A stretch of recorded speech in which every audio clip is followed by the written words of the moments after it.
كل نفس ذائقة الموت ثم إلينا ترجعون والذين آمنوا وعملوا الصالحات لنبوئنهم من الجنة غرفا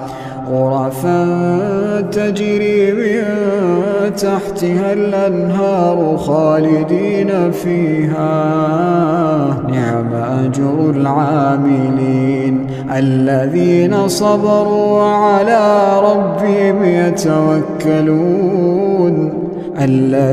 صبروا وعلى ربهم يتوكلون وكأين من دابة لا تحمل رزقها